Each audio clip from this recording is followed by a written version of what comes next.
So I have some reviews now. I have some reviews of the Million Scoville pepper extract sauce, which I learned that extracts are not like the real hot sauce guy is like, I don't do extracts because it's cheating. I guess they like the pepper one. So I just have a few reviews of it. Here is my guy Justin saying, I have been using this for over a year now in chili and making things a little hotter than usual. A few of the recipes I have used this in. I made a 3-gallon pot of chili with a dozen or so habaneros and 4 Carolina Reapers, added about 10 drops to it, and it was very flavorful with a lot of heat to the point where most hot sauce enthusiasts wouldn't eat more than a bite. Chicken breast marinated in 15 drops of this, a quart of chicken. Sorry, I just want to say it's Sweetie's talking shit in his review as well. All do. He's like, this was so hot, yes, like most of you would be fucking running back to mommy at this point. And I continued.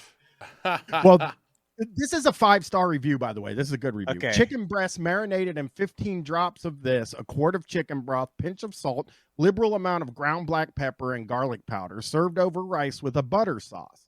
It was extra tasty, but had an insane amount of heat to the point where my roommates and I were outside vomiting and coughing after a single bite. After a single bite. After one bite. 5 stars. Like, that's different. Like, if you get it all done and it's like you're enjoying it and then afterwards you have that, I guess I could. But yeah, you only got one bite of it. Which also goes back on his shit talking a little bit, where he was just shit talking people a second ago. He said, warning, this is not a joke. After over a year of use, I have only used about a half ounce of this extract.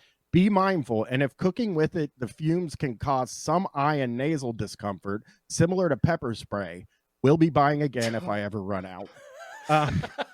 It's like you're getting, when you're cooking it, it's like you're getting bear mace, like pepper spray. That's wild. It seems dangerous. I don't know. It seems like, see, when you read reviews like that, you sort of think maybe you guys aren't hot sauce. Maybe I'm not a hot sauce guy. Maybe, maybe this is a different level of it. Like these people who are really serious about it like this. Yeah, because that's like compulsive self-harm. That's like its own thing. Yeah. It's like you're not like, oh, I like having a little bit of heat. I like just like the flavor of it. That's just like, oh, I'm trying to prove something by punishing my body. Yeah. It seems miserable. This guy says, Zax says, originally I purchased this to repel squirrels from bird feeders. It works very well in that regard. Have to reapply about once a week, but it does the job. It has a slight chocolate hint as far as smell goes, and it works very well to spice up food dishes like soups and casseroles. If I add to a meal, all it takes is 1 to 3 drops depending on the dish. It adds a nice even heat to the dish. It's also fun to bring out when friends or family stop by, give them a toothpick tip taste, and let the show begin. Some of the reactions can be priceless. So I found that one interesting because he's using it as a pesticide. Yeah, it's like, oh yeah, here's my review. It wasn't so good, but I found a couple of drops of Raid on, I mean, that just seems like if you're using it to get rid of pests or whatever, like another animal can't handle it. That I guess it is a tiny little squirrel. I guess it's a tiny little squirrel. Sure, but we all have tongues. The squirrel has a tongue. It's not the application you want for something that I'm going to put in my own body. It's like saying like oh, my pool tiles have never been cleaner. It's like, well, why are you eating that? Yeah. This guy says, this guy Kangaroo One says, for the price, it's very expensive. This is $100 bottle. Fuck. Now, for someone like myself that can't ever get hot enough, this was something worth getting to see if it would be. Now, a toothpick-sized drip did create a burn. I used the tip of a normal-sized spoon to get where I wanted for heat and add to 1 cup bowl of soup. Now, I'm not normal. When it comes to eating hot food, my dad, who was always my champion for this kind of stuff, didn't want any more than the tip of a toothpick when he tasted it. I've yet to fail a hot eating contest when it comes to spicy food. So please, my recommendation on this are for those that really can handle this type of heat. I'm not wanting to be braggadocious here. Spicy foods are my passion.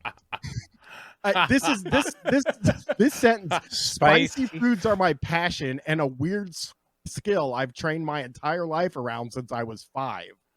Wow. I guess it's whatever you find your stuff, but yeah, it does seem like not that good of a passion. He does say this sauce is hot and will make you feel like your insides will burn out if you're not careful. Jesus. The bottle is very small and I don't think it will last a long time in my home, but it's what I've been looking for. So I'm grateful. I have something to work on personally, but I'm still discouraged about the price of it. Half of this price is still a bit much, but I'd rather pay that. Just too small an amount for me, I feel. He's like a drug addict. He really is. You know, it's like, oh, it's becoming more expensive. I'm like bummed out that I have to like get to this level now where I'm dropping $100, but like I am just glad to at least have a thing that works for me, you know? Like that doesn't sound like eating. That doesn't sound like eating. It is. It is so fucking crazy. This Donovan Petrie says, mine arrived already in liquid form. This is by far the most pain I've ever had in my life.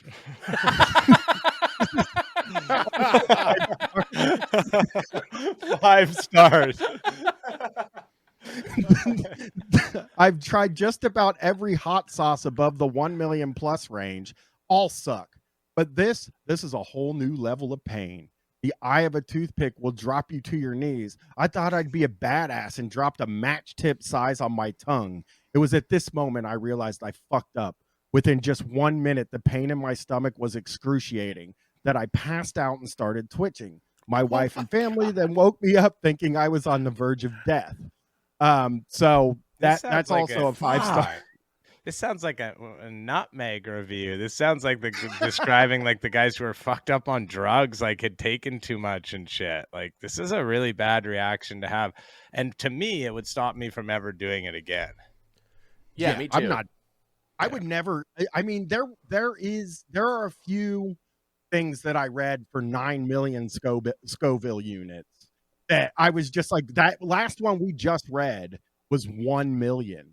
And there is a 9 million Scoville, but I think I'm more of a like 10,000 Scoville guy, if I'm not mistaken. I can look up habanero and see what amount. Can you die from eating food that's too spicy? I don't know. Probably. I feel like yes. Well, a habanero, since you guys have all liked habanero, that's 150,000 to 570,000. Yeah, so and I remember child play. Exactly. Yeah. Well, I remember when I was younger, that was like the thing. Like they'd have like the Scoville chart that I'd look at, because like it's you know, it's exponential. Like a jalapeno is like 5,000 or something. It's like and so habanero would be at the very top, and you'd be like, holy shit, that's like this insane mythical pepper that's like 100 times more potent than the hottest thing I've ever eaten. And now now that's like the entry level pepper for like someone who's these guys are rubbing. These guys rub habanero on their eyes in the morning. Like that. I mean, the most naturally this is the hottest pepper with naturally occurring Scoville unit, and it's made by this guy that makes different peppers, but it's called Pepper X, and it is X. 3,180,000 Scoville units. That's the hottest. So how do they jack it up to 9 then? Like what happens in that process, or are those people just lying about it? I don't think you can get the 9 million is an extract, Chris, which is again looked down upon in hot sauce circles. Right. So they've just I don't know how extract stuff works. Like you can somehow derive like more, like a higher amount of Scovilles from it. Yeah, that capsaicin. I can't say that word, so I'm just gonna move past that. Nobody's gonna say anything about it. No one's gonna start typing it out in the way they feel like he said it. Try to spell it out in the comments to the episode and yell flub flub flub flub flub afterward. I don't think anybody's gonna go to Apple Podcasts just to write that word. They'll do it on the Patreon probably when you post it on the Patreon. Do you post these on the Patreon? No, they do it on Apple Podcasts. If you go look at the podcast, if you go to the Apple Podcast app, I do have a perfect 5 stars, but 90% of them say I really enjoyed the show. Yeah. So I sort of made a thing where there's a flub heads, like it's a group that really love when Bryan makes a flub, and they really love to focus on it. It's sort of a subculture of the podcast, unfortunately. Wow.